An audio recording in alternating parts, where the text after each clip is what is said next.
আসসালামু আলাইকুম রহমতুল্লাহ তাআলা ওয়া বারাকাতুহু।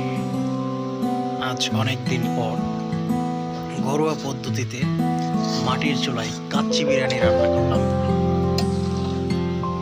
আমি কবুতরের মাংস ইউজ করেছি।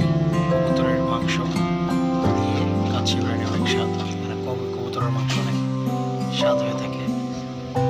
এটা দিয়ে মানে সম্পূর্ণ প্রসেস আপনাদেরকে শেয়ার করতে পারি নাই, কারণ একা একা করতে ক্যামেরা ধরার মতো ছিল না।